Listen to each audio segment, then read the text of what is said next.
Devant les membres de deux chambres du Parlement réunis, le deuxième vice-président de la République a adressé le bilan des réalisations du premier semestre 2016 des réalisations des 12 ministères. Joseph Butole a adressé un tableau qui affiche 302,8 milliards collectés par l'Office burundais des recettes sur les 295 milliards prévus pour la période du 1er janvier au 30 juin 2016.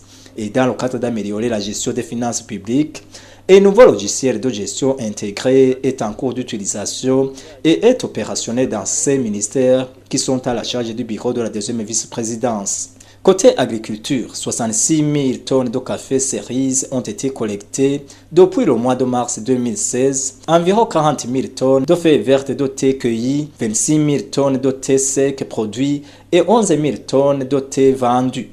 Volet télécommunications, le passage de l'analogique au système numérique a été évoqué. Le processus est prévu se clôturer avant la fin de cette année 2016. Au niveau du commerce et du tourisme, 25 licences ont été octroyées pour certains produits fabriqués au Burundi et des sites touristiques ont été identifiés à Mugala, Munini, Muhweza, Gisagara et Ruhwa. Le rapport des réalisations n'a pas laissé de côté le secteur de la géologie et des mines. Dans ce domaine, 11 comptoirs d'achat et d'exportation des minerais et 55 coopératives minières d'exploitation artisanale ont été agréées.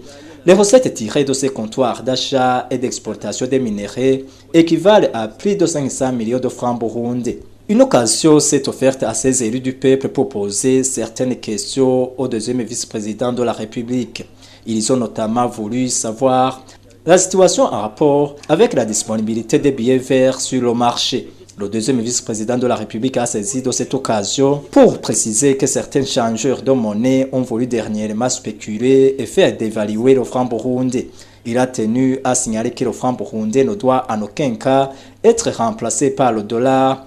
Il tient à rappeler à l'ordre ces changeurs de monnaie pour respecter le taux de change officiellement reconnu. À la question des régions du pays qui ne parviennent pas à capter les nouvelles et les émissions de la télévision nationale, Joseph Butole a répondu que ce problème trouvera une issue favorable avec le processus de numérisation déjà en cours. Le bilan des réalisations a été apprécié par les membres du Parlement, mais il déplore encore qu'ils n'ont pas eu des données chiffrées qui montrent comment le budget accordé à différents ministères clés aurait été utilisé. Pour ces élus du peuple, mieux vaudrait dans l'avenir mettre à la portée du Parlement tous les plans d'action prévus pour apprécier à quel pourcentage tel ou tel autre projet a été réellement accompli.